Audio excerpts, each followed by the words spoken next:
will now call 125417 in the matter of Troy J. Leavitt, respondent.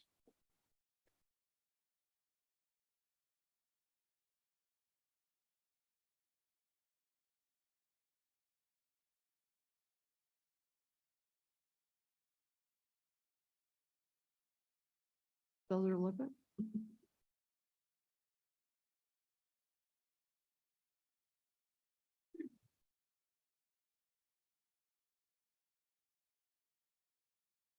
Justice Luker, members of the court, I would request to reserve 3 minutes for rebuttal. 3 minutes reserved. And if you could please restate your appearance just for the clarity of the recording. Thank you. May it please the court, Kathleen Seltzer-Lippert, Deputy Disciplinary Administrator on behalf of petitioner, Office of the Disciplinary Administrator, present and ready for argument.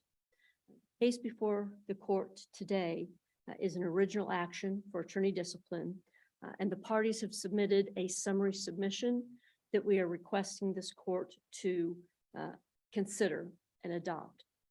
This case originally comes from or stems from reciprocal discipline from the state of Missouri.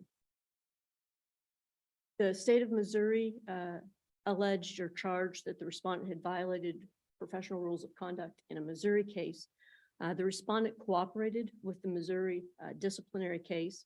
He took responsibility for his conduct, entered into stipulations in the Missouri case. He refunded the client fees, and he also paid opposing counsel fees that were imposed.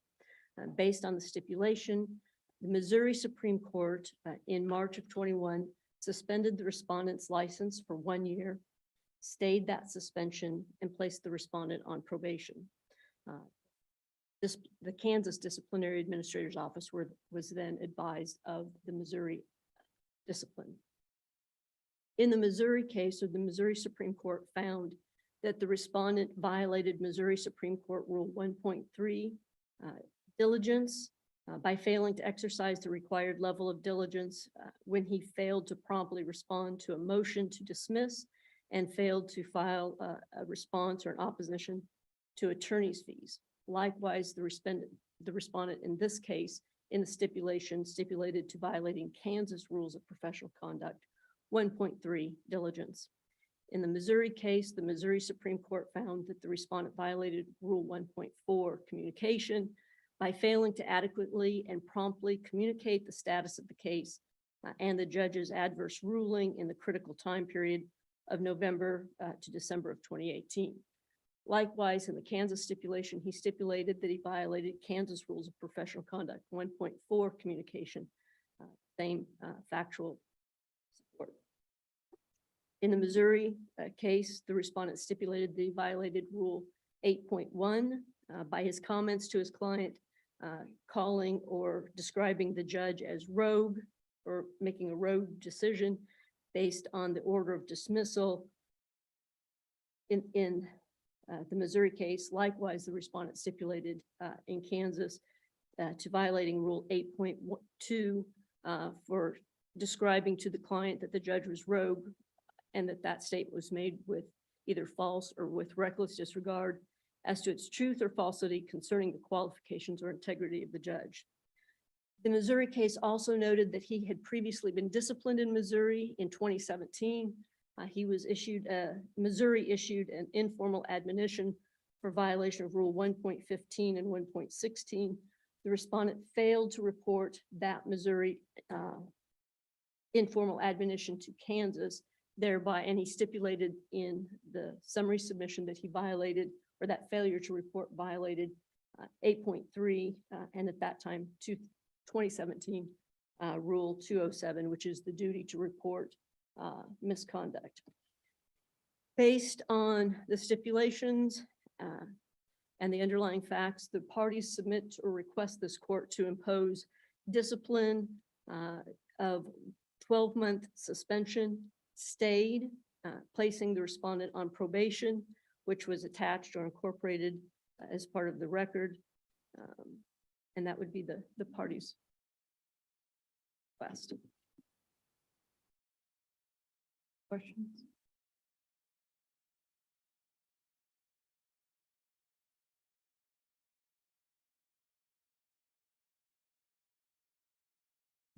please re-enter your appearance for clarity of the record before you begin. Thank you.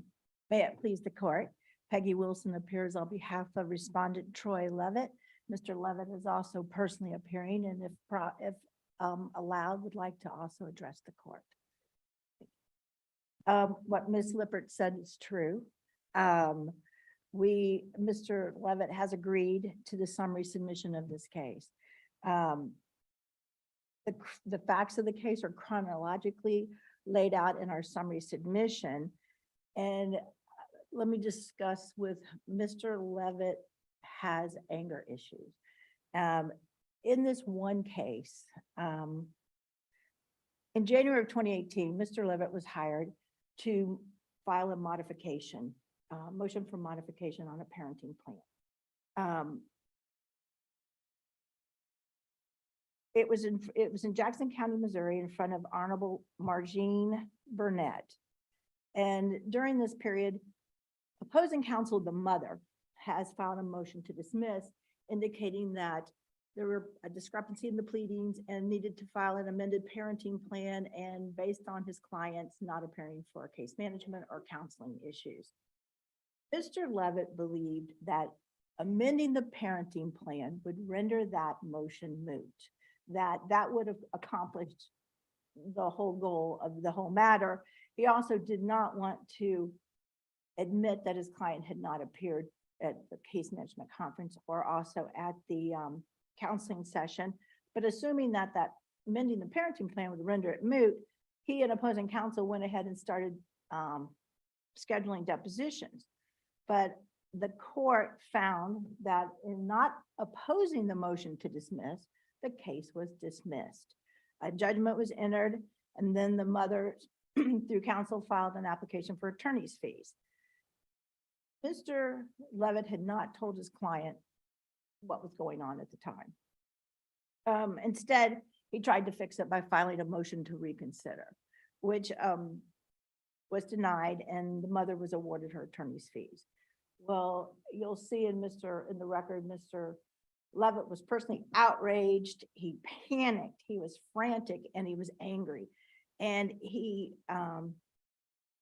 needed to contact his client. So he calls his client. Client's girlfriend answers.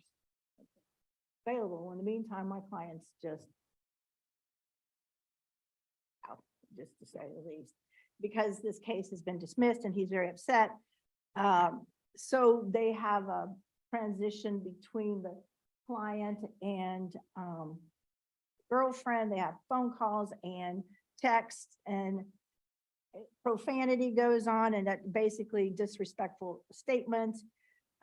It indicates that Mr. Leavitt blames the client instead of himself. He failed to mention that he had mistakenly failed to respond to the motion to dismiss, indicated that the judge was rogue in her ruling, and admits he's been at fault. But through Missouri probation plan, Mr. Leavitt has sought treatment for anger management. And believe me, it's worked. It's helped him it's in his practice now. It's helped him in his family issues. His anger management, dealing with problems is resolving. He uses it. He had said, he's here to talk about it when working his clients' anger issues because he works in family law. He agrees that staying on probation or on probation in Kansas will continually assist him. He will work. We filed an affidavit on Friday of him being in compliance with probation that we've got planned, and actually Missouri probation too. I apologize for it being late under Rule 227. Generally, in an evidentiary hearing, we're supposed to have that filed 2 weeks ahead in a summary submission. And I thought once it was submitted, we're ready to go. And when talking with counsel last week, we're like, oh my gosh, I think it's implied we need an affidavit. the court still considers it, my apologies for not having it 2 weeks ahead if 227 will applies. But Mr. Leavitt has admitted his fault. He performed restitution. He sent a letter to the judge apologizing for his comments. They were Missouri I think, described them as discriminatory and equated it with a discriminatory action in a prior case with racial discrimination when this is apologized to her in writing. He apologized to his client in writing. He paid the attorney's fees that were paid by his client. He paid the opposing counsel's fees that were awarded. He has done everything possible to fix it correctly instead of just trying to get it fixed without anybody knowing. So we are here, Your Honors, to ask, respectfully request that the court accept the submission agreement, the summary submission agreement, and place Mr. Leavitt on probation. So his counseling still will work. I may introduce you to Mr. Leavitt. Leavitt, the court. Morning, Your Honor. In this matter, I'm incredibly embarrassed. I had a situation where I just felt that answering this motion would have been detrimental to my client. That we were better off by not following an answer and by doing. To demonstrate to the court that we are proceeding as followed about 3 months before trial would even begin. When I received the order, I was surprised. Jackson County does have a rule. It just was never really enforced. I was kind of the first person to have it enforced against. No other attorney I talked to had ever had it happen. I felt personally. I took it personally. Counselor, can you remind me what that rule was? You have to file a parenting plan with your pleadings. But in this case, it's a little bit different, and this is where this is where I really messed up, was that at case management, judge didn't like our pleadings, wanted us to change our pleadings and file a parenting plan. The client refused, and I couldn't get him to do it. And so it never got filed, and I had forgotten about it. And so with the motion came around, now he's going to, I got him in to file the parenting plan. We submit the parenting plan. Hey, I think this is going to be moot now. We got 3 months. There's really no prejudice to the other side. I think we're okay. And when I got that, I was kind of frustrated. Took about 8 days to respond to him. Should have responded to him much sooner. But I was kind of in my own head. And that's where my anger issues kind of come into play, is that I really should have thought of more, is that not really against me. It was just, this is what the judge had requested for me to do. At that point in time, I call him. I get 6 phone calls from girlfriend, being intoxicated and saying weird things. And then on the last call, I can hear him laughing in the background. And so I just let off a barrage of comments that I shouldn't have let off. I understand, especially now, going through this and the pillars of professionalism as an attorney, we don't have that luxury. I know I'm a solo practitioner. Hey, if you don't want to hire me, don't want to hire me. If this is someone that gets out in the community, but I am representing the bar. I represent this profession, and it's a privilege to be an attorney. And I don't have that right to attack my clients in that way. And then what I also really have learned through anger management, which I'm really surprised is that how beneficial it's been all around, is that even when my clients come in and talk to me in domestic cases, people want to come in like, oh, I hear you're a bulldog, or I hear, I'm like, hey, that's not what we do here. That's what we do here is we're here to wear the white hat. Is that we're here to show that we have the ability to co-parent with the other side. Is that we don't initiate. We have to, and if they do attack us, I don't want you to retaliate. I want you to say, hey, thank you, that you, the other side, I call it, they give you a log. And that's a log from our bonfire. And one of the biggest bonfire wins is the courts want to see that you two can be co-workers and you got one job to raise these beautiful children and that you have the ability to demonstrate to the court, hey, I'm going to be a And so through what I've learned, like with the anger management, is just not to respond. It's harder than you think sometimes, but not responding would have been the appropriate action in this matter. And I'll use it a lot in my practice and with my client. Also build a better rapport with my clientele, I think also. I think practice is still flourishing and they see I care and I think they feel safer. I can kind of have a big personality. It kind of brought me down a little bit, more humble and listen a lot more than I talk. That's right now, but appreciate your consideration. Honors, also if on probation, Mr. Levitt's been working with Mr. Riley, David Riley, who he now, as a solo practitioner, he has someone to rely on and to consult with, and it helped in his practice too.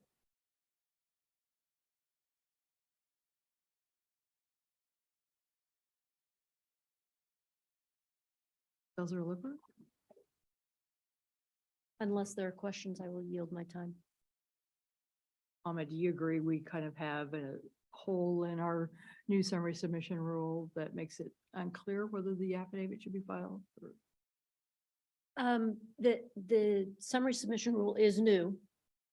It has, while it was implemented originally in January 1st of 2021, I think there was an adjustment or a modification made, I want to say December 30th of 21. I might be off on my exact date there, which clarified that aggravating mitigating information should also be included. And I don't know if it would be a matter of interpretation, whether or not other rules relating to attorney discipline, such as Rule 227 probation, are automatically incorporated when summary submission route or path is utilized. I think that's a fair interpretation.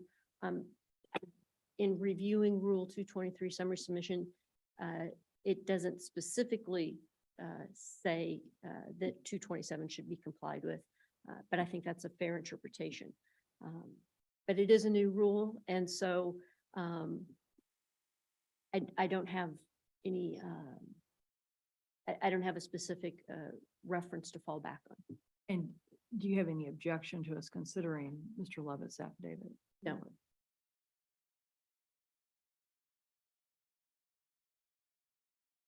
Thank you. Thank you to everyone for your statements and arguments today.